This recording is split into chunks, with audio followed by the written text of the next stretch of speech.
আসসালামু আলাইকুম, শুভ সকাল। আপনারা কেমন আছেন? আলহামদুলিল্লাহ, আমি তো ভালো আছি। কাটাকাটি করতেছি, রান্না বান্না করব। নতুন একটি ভিডিও নিয়ে আসলাম, ভিডিওটি দেখতে থাকুন। আজকে কি কি রান্না বান্না করি। এটা হচ্ছে পটলটা আমি ছিলে নিচ্ছি, ভাজি করব।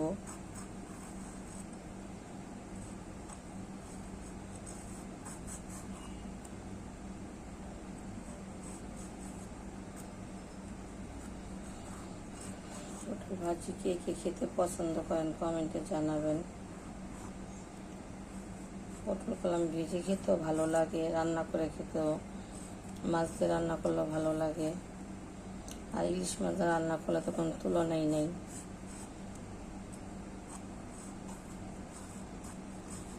আমি আজকে ভাজি করবো, ভাজবো না, আলু দিয়ে ভাজি করব।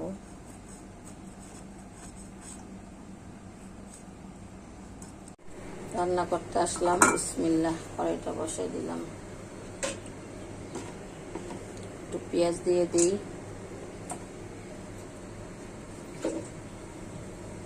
তেল বড়টা ডাললে কিছু নেই। আমার পেঁয়াজটা লাল হয়ে গেছে, এখন একটু আদা রসুন দিব আর একটু হলুদ দেব, কারণ এটা পটল আলু ভাজি করব। এই যে একটু আদা রসুন দিয়ে দিলাম,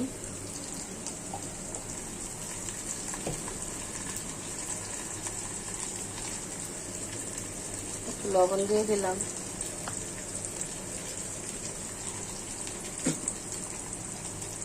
ভাজিতে দিলে দিচ্ছি, বিসমিল্লাহ।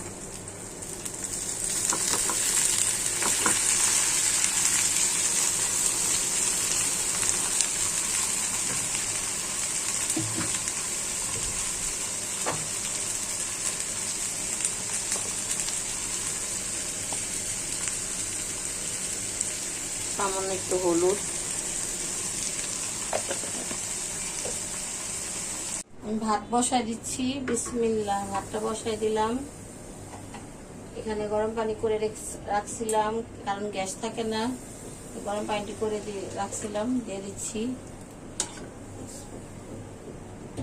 গরম পানি দিয়ে দিলাম, পানি আর একটু লাগবে, একটু ঠান্ডা পানিও দিয়ে দিচ্ছি। তাড়াতাড়ি ভাত বলক এসে পড়বো। গ্যাসের যে কি অবস্থা, পুরো ঢাকা শহর কি বাংলাদেশের মধ্যে মনে হয় গ্যাস পাওয়া যাচ্ছে না, গ্যাস সংযোগ দেওয়া হচ্ছে না, সংকট হয়ে দাঁড়াইছে।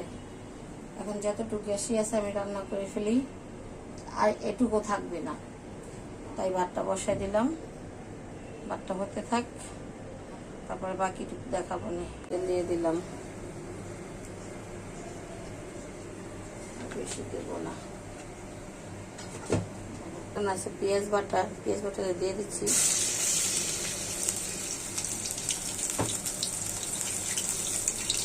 আছে হলুদ, মরিচ, লবণ, আদা রসুন বাটা, এটা দিয়ে দিচ্ছি।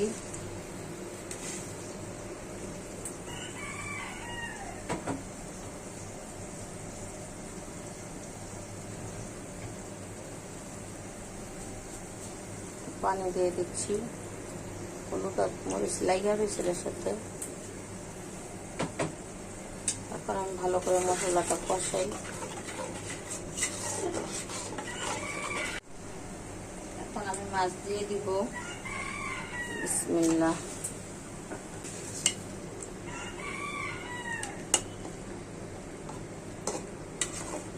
এটা হচ্ছে রুই মাছটা আমি ছেড়ে দিলাম। এটা আমি কষায় রান্না করব। আরেকটা পিস আছে ভেজে রাখছিলাম, ওটাও ছেড়ে দিব পরে, এখন না। পেঁয়াজ যেহেতু কম, আমি মাছের সাথেই আলুগুলো দিয়ে দিব। মাছও সিদ্ধ হোক, আলুও সিদ্ধ হোক, একসাথেই হোক। মাছ আমি কষায় উঠায় রেখে তারপরে আলুগুলো দিই, কিন্তু এখন দুটোটা একসাথেই।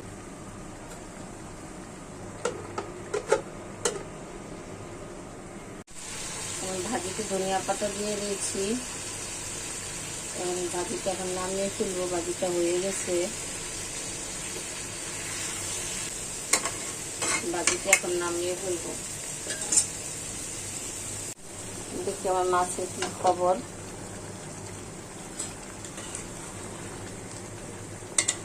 মাছ ভাইও না তুমি, মাছ তো তোমাকে নিচে রাখছিলাম। মাছটা আমি উঠায় নেই, না হলে মাছটা ভেঙে যাবে।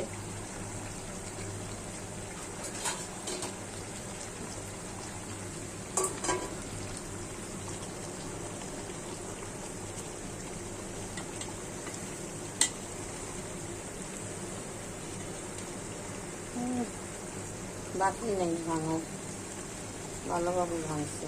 বড় পিসটা সুন্দর করে ভেঙে গেছে। আর একটু বলুক টমেটো। আমি তো একদিনে বলছিলাম, আমার ভিডিও যারা দেখেন তারা বুঝতে পারবেন। টমেটোগুলো আমি ব্লেন্ডার করে রাখি, এই টমেটোগুলো দিয়ে দিচ্ছি। একটা ভাজা মাছ ছিল, ওটা দিয়ে দিচ্ছি যাতে ভালো করে এখন এই মশলা ঢুকে, লবণ টবণ ঢুকে। মাছটা তো ভাজা, মাছটি কষায় নিচ্ছি, এটার সাথে একসাথে জলগুলো ঢুকে যাবে মাছের মধ্যে। আলুগুলো বললো কিনা,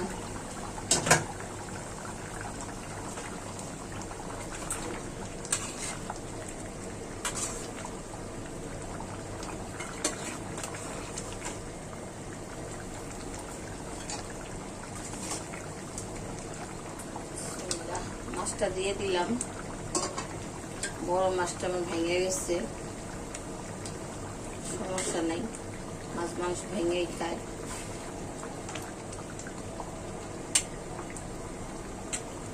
বাটিটা ধুয়ে একটু পানি দিয়ে দিব, একটু ধনিয়া পাতা দিয়ে দিচ্ছি আমি।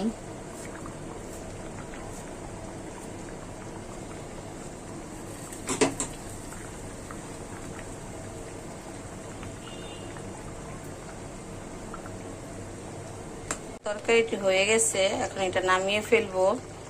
আলু তরকারি, জলটা শুকিয়ে যাবে নামালে, জলটা আনে আলুতে, তাই এখন নামিয়ে ফেলবো। ছোট ছোট দুটা মেহমান আসছে, দেখি তো মেহমানটি কারা। ওয়ালাইকুম আসসালাম। আল্লাহ, এমনি সালাম দে ভাইয়া। আমার দুইটা ভাইয়া আসছে, একসাথে দাঁড়াও, একসাথে দাঁড়াও। এইখানে আসো ভাইয়ারা, এখানে আসো। তোমার নাম কি ভাইয়া বলো তো? তোমার নাম কি ভাইয়া?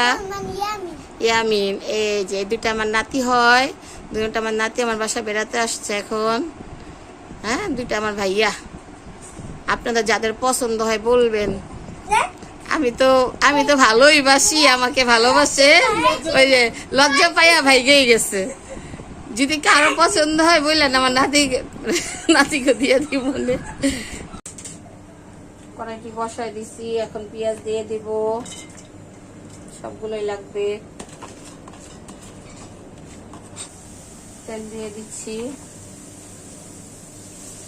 আজকে সারাদিন গ্যাস আসেনি, এখনো গ্যাস মনে করেন একদম অল্প, একেবারে অল্প। যদি রান্না করে না রাখি তাহলে হোটেল থেকে খেতে হবে। হোটেল থেকে এক দুজন মানুষ হলে খাওয়া যায়, একটা বড় ফ্যামিলি মানুষ হোটেল থেকে খাওয়া যায় না।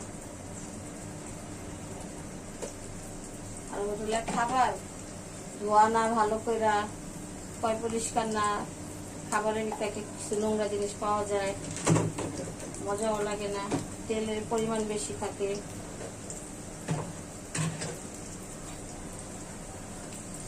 আচ্ছা, পেঁয়াজটা লাল হোক, বাকি টুক দেখা। আমার পেঁয়াজটা বেরেস্তা করা হয়ে গেছে, এখন আমি মশলা দিয়ে দিব। এখানে হলুদ মরিচ, হলুদ মরিচ আছে, লবণ আছে, শাহি গরম মশলা গুঁড়ো আছে, আর আলাম গরম মশলা আছে। আদা রসুন এখানে দিই নেই, দিব।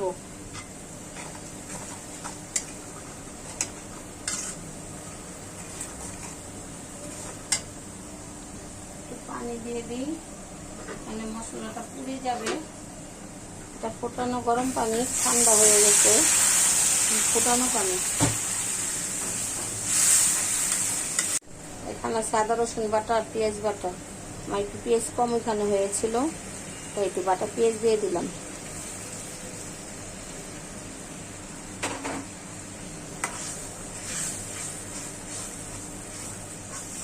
কারণ ভুনা মাংসের চাই লাগত না হইলে খাওয়া যায় না। কারণ এটাতে তো আমি আলু ব্যবহার করি না, ঝোল রাখি না, ভুনা করি। ভুনা করলে একটু লাগত দরকার আছে।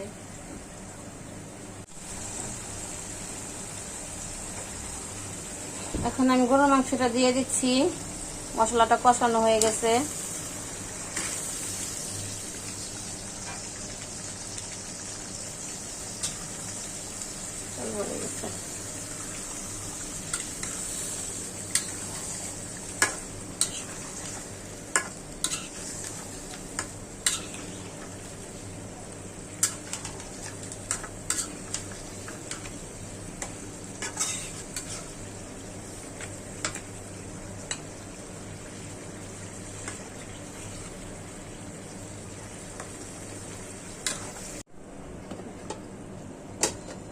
মাংসটা একটু দেখি কি অবস্থা,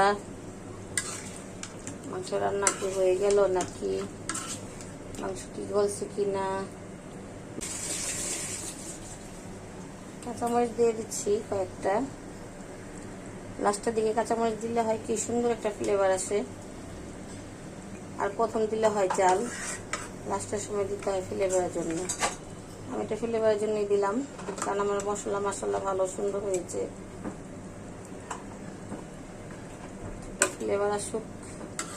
রান্নাটা কমপ্লিট হয়ে গেছে, কিন্তু আর জল শুকাবো না, কারণ এতটুকু জল না রাখলে বাচ্চারা ভাত খাবে কিভাবে। রেখে দিলাম, চুলাটা বন্ধ করে দিচ্ছি। আল্লাহ হাফেজ।